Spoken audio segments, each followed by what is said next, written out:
Welcome to Colorful Journeys of Success. Listen to and watch our fascinating guests as they share colorful stories of success and how they help inspire. Now, here's Claire, the color wheeling lady and our host.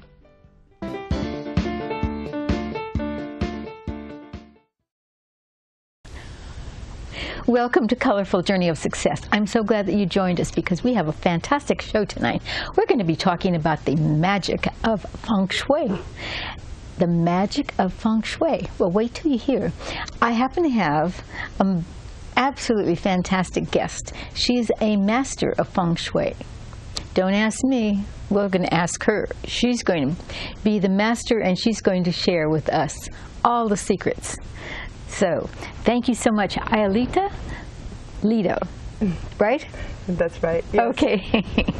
Well, you're a fascinating person. You are from Latvia. I've never been there. I have no idea what it's like, but I think that just makes you even more interesting. Thank you for having me here. I'm very, very happy to again visit and and continue our relationship and continue our, let's say, a friendship and professional friendship as well. Mm-hmm. Absolutely, absolutely.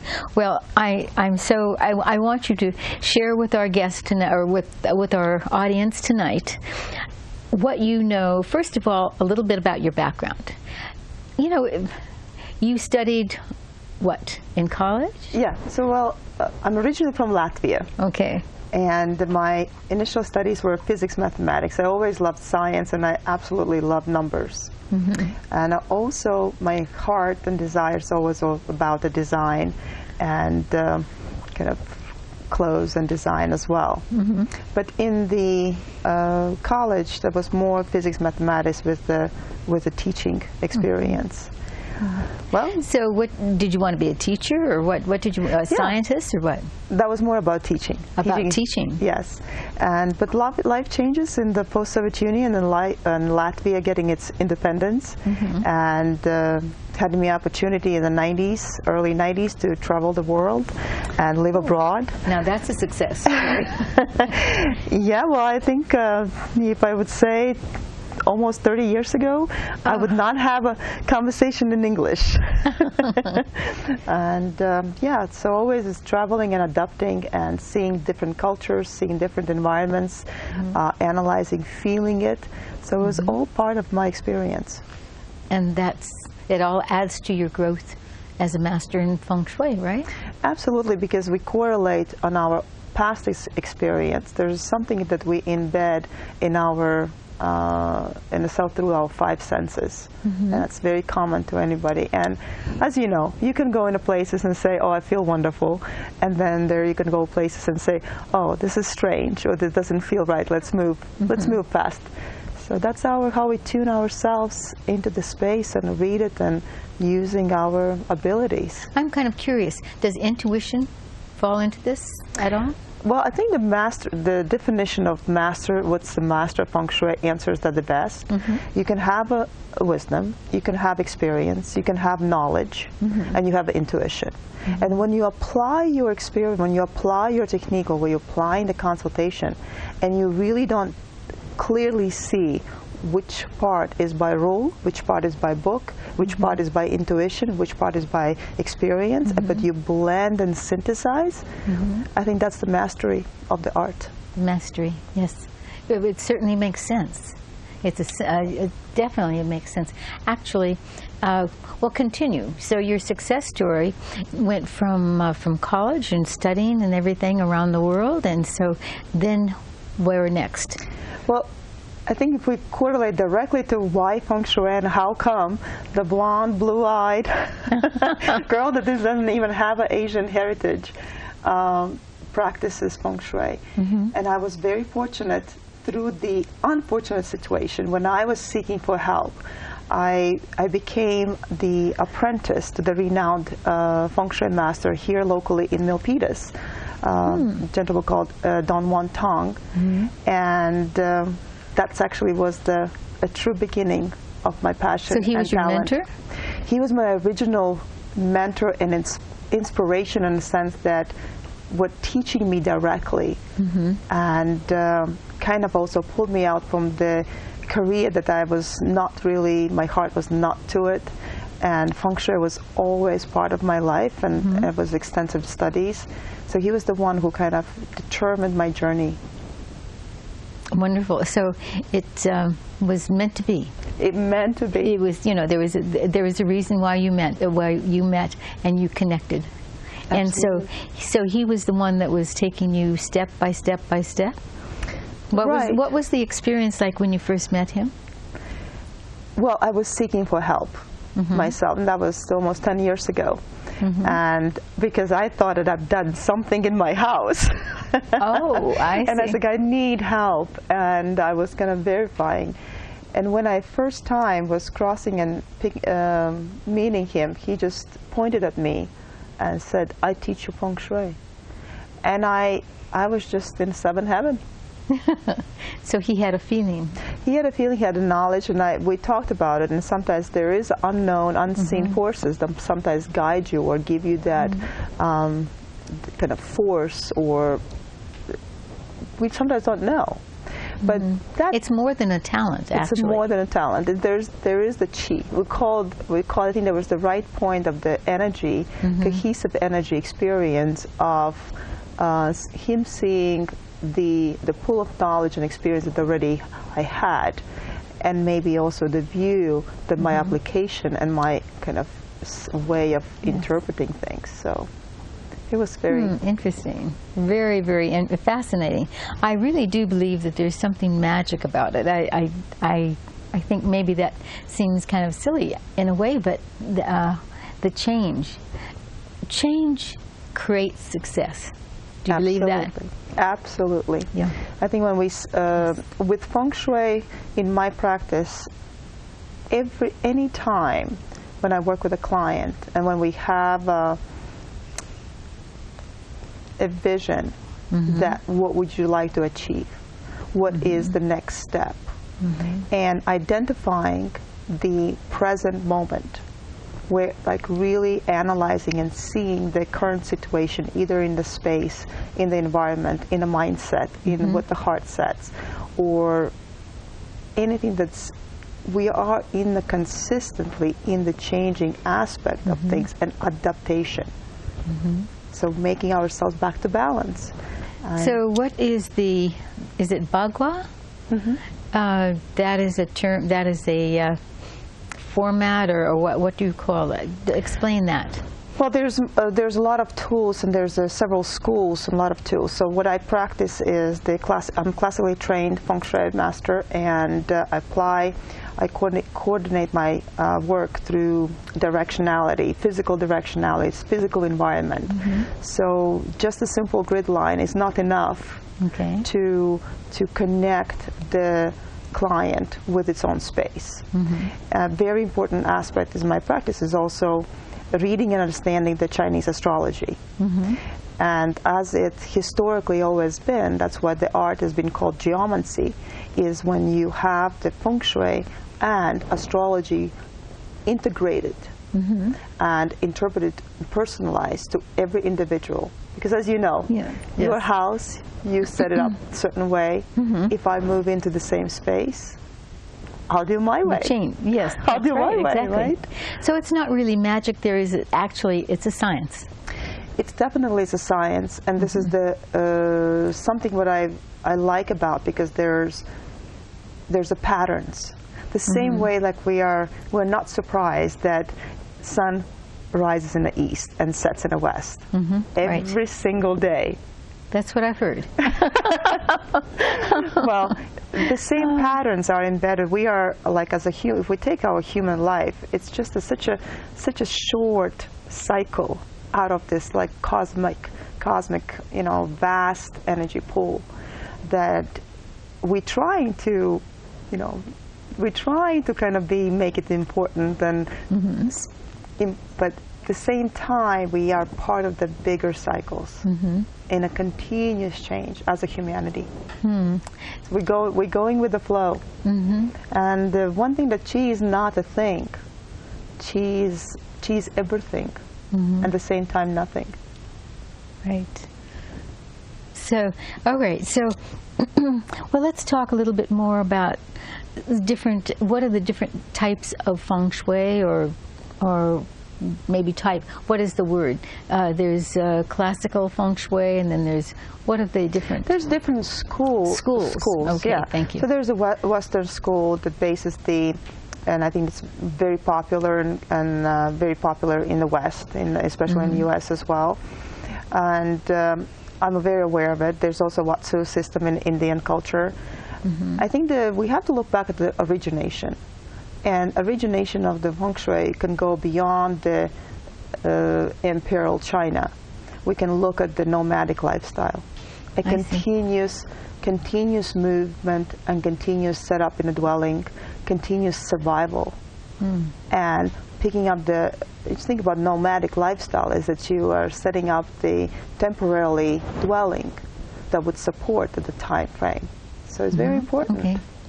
Well, I think that we can, it's also fascinating, but let's kind of like bring it back home where people can connect. Let's talk about what you did. And this is a perfect example. I love it, I love it, I love it. So why don't you share share with our audience what you did to my bedroom? Well, it's been a perfect example. It's been a perfect example, and I think knowing you for the last 3 years, we came a long way. Yes, we certainly have. Right. So actually, in that process, you started with my home, and after that, I was able to actually start a business. Absolutely. It's, again, another success story for you. It works. Yes, it does. It's a success story because you helped me. Thank you. You helped me succeed. And that's what Colorful Journeys of Success, the television show, is about. Colorful Journey of Success, because the person who is successful then helps other people succeed. And then it continues. So thank you very much, because I've been successful with the Airbnb business. Thanks to you. Well, if you can recall our first meeting and the first I learned who you are. That's our really seeing who lives in the space first. It's a human chi. So we always, as a practitioners, we always think in 3 plateaus. Human chi, just the energy or your being in the space. We talk about earth chi. That's why it's very important for me to visit your space and walk it through and see the potentiality and identify those. So I always focus on all the positive aspects. And your house, as we know, it matches you, right? It's in alignment with your Chinese astrology. And it was very interesting to notice that the areas that we lacking the energy was stuck or cluttered, the other 2 bedrooms that were not kind of neglected because you were focusing, you kind of was not using. But as you remember, those are one of the most important areas from the directionality and the support system. So in your situation, that we also took like a gradual step-by-step process. And that's what I love. I love the flexibility. It depends on the client. You know, sometimes the client is ready to go instantly. Sometimes the life situation that does not allow you to, move, but it's timely for you. And you are the most important person who I correlate to things. And so what's kind of like step by step, share with the audience what you did. Well, you probably did not see all the hours of analyzing and drawing and figuring out. Is really was my job, was to reestablish the energy flow in your space that would absolutely, completely support you at any level. Interesting. At any level. So that's where you brought in the charts and things like that? Right. Because now my binder's that thick. More reading and materials for the yes. Yes, that's very, the individual analysis, where you are in your lifetime, what are your intentions, clarifying your goals, seeing the potential and finding that potential within your own space was very important. Yes. And as you know, my primarily kind of focus was your health, to support and maximize and improve your sleep. and that's especially, it was last visit. Oh, I see. All Yes. the changes, because all Yes. the changes we did was about to free up the energy, to make it more, so that you can exercise in your room. Yes, Right? absolutely. Clearing up that also the view, what you see when you wake up in the morning, what is your that image, what you connect, the connectedness to your family, to your daughter, you know, setting up the artwork. Yes. So there's so many nuances that I kind of would say, like, thought through and try to implement it, hopefully in a gentle way, the best I could. The difference between an organizer and a Feng Shui master, there's a huge, huge difference, because sometimes people think of a Feng Shui master as an organizer. And yes, you organize, but it's more than that. It is more than that. And that's Far more than that. I hope that's what you're noticing. I believe every time I set a system and find the place appropriately where the items go, where the things, where they should be, from the practicality point of view, from effectiveness of like what is your lifestyle and how you approach certain things, very important. And it's not about decluttering and cleaning. It's actually setting up the system that works for you and is applicable and very easily implemented in the space. And that's why it works forever. I think the setup now should last you a very long time. Yes. And it was, I think after you left, then I realized that there were some things that I needed to take care of also. But I needed a handyman to actually come in and make some changes, improvements. Yeah. And so it's all come together beautifully. Good. It really has come in together. Wonderful. Did you sleep better? I sleep better, and I sleep a little bit longer. Because for a very long time, I'd wake up 3 and 4 in the morning. But actually, that was kind of exciting for me, because that's when I'd start writing. And I think that the mind, if the mind is rested, you can be far more creative. Absolutely. And so my habit was that I'd wake up 3 and 4 o'clock in the morning, and I'd pull up my writing pad and start writing, actually in the dark. So I developed a way to write in the dark. And my mind I couldn't see anything visual which would distract my thoughts. I don't know whether you ever saw that, but... No, but I see that there's I think by organizing and opening up the window area, especially your passage to the window, was, I believe, from the images that you will see, is the best aspect to kind of feeling that openness and clarity and manifestation of the... Right. Yeah. And it's interesting, because when we were talking about making the changes before, I didn't have to necessarily go out and buy new furniture. No. We just took what was there and rearranged it, and maybe replaced a few items. But some people might think that you have to buy all new furniture, right? No. Rule number 1, if anybody is inspired or needs help and ready to do the tidying up, rule number 1 is not to buy anything new yet. Good point. First thing you do is sort and discard and get rid of things that are not serve you anymore. It's just really to kind of almost like group things, you know, clothing, identifying the books, identifying magazines, you know, categorized. And then really have a conversation, have fun with each of the items. Do you remember your sewing machine, your passion of your success in the past? Yes. And did not move for 3 years. From we had to make the space.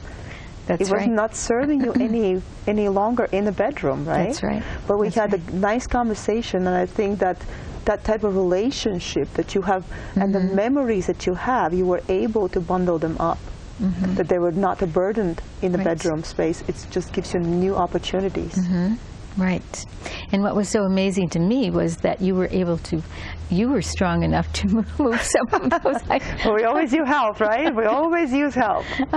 But it was wonderful that you were able to not only guide the process, absolutely guide the process, but then also physically move some things where I would not even have thought of.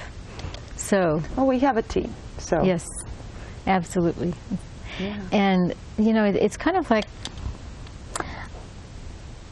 our lives keep changing, which is good, which is wonderful. We wouldn't want to stay the same from a very young age. We want to keep changing. And if we keep changing, though, we may change in the wrong direction.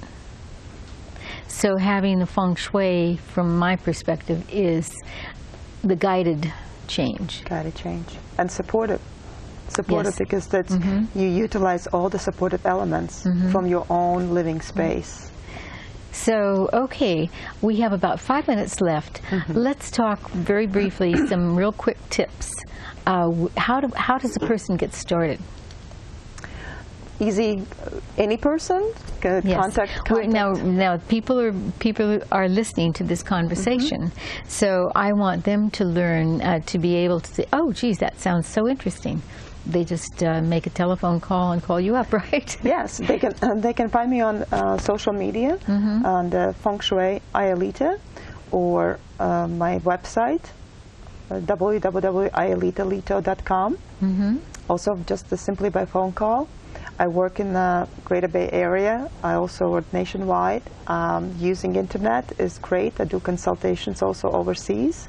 Perfect. So fairly mobile and traveling around as well. And yeah, set up the initial consultation, have a phone, and they fill out the form. It's very simple, very easy, but gives me a lot of information to prepare. Okay, and the first initial consultation is when you start getting to know them and then creating the bagua? That's all done before. That's all part of the process? Yes. Yeah. Okay. Yeah. All the calculations done. I'll come prepared. That's wonderful. Now, some people also would ask maybe about, well, I've heard that by placing mirrors certain places and fountains or water and the elements. The Feng Shui, what I practice is you have to view those elements in correlating to the larger natural forces. If we're placing the fountain, we also think about the oceans and rivers. If we play in the gardens, we also think about sierras and woods and mountains. So when we have that type of understanding, then the individual approach is always required. And that's why I think the Feng Shui as its tools, with its like vast amount of tools that we can use, is always bring the precision, in a sense, where the things need to be placed. So there's, if say for example you have the your bedroom in this end of the house, and maybe that end of the house is not as. For certain areas, it's I don't not know what appropriate. the terms are. No, there's the certain elements are appropriate for the entryway, but not every element is supported. But say you can put the fountain in the south, but you know it's not going to be very effective, because it's going to in Arizona, for example, in the sun it's going to really dry out, right? Okay. Well, oh geez, we could talk on and on. I know. I mean, there's just no end to this conversation, and I know the 30 minutes goes so fast, and we have a couple of minutes, so. I want to thank you, and you mentioned, or you did not mention yet, about this book that you used. Yes. 1 minute. Okay. As I said, in my practice for decluttering and tidying up, I'm very, very fond of Marie Kondo. So she's a Japanese organizer and very famous, and those who would like to learn a little bit more or apply her technique, I highly recommend, because that's what the technique I apply in my practice. The name of the book is The Life-Changing Magic of Tidying Up. Yes. I like it. I love it. I love it. So And you don't have to get the hard copy. You can also have an ebook. oh, well, that's good to know. That's good to know. Okay. Do you have any question for me? When we're next time meeting. No. Where are we taking that? Oh, I have some other ideas too. So, good. Yeah, this has been wonderful. It's been a wonderful conversation. Thank you so much for joining. Thank you, Claire. Thank you for having me. Colorful Journey of Success. It's all about our success and who are we helping succeed. So this is wonderful. So thank you so much for joining Colorful Journey of Success. We had a wonderful conversation about the magic. I think it's magic, the magic of Feng Shui, but she calls it the science. She's probably right. So if you'd like to be interviewed, I would love to talk to you. Contact me, Clare Mullin, and we can talk and discuss what would you like to talk about. So again, thank you for joining Colorful Journey of Success, and I hope you have an absolutely fantastically successful life forever. Bye for now.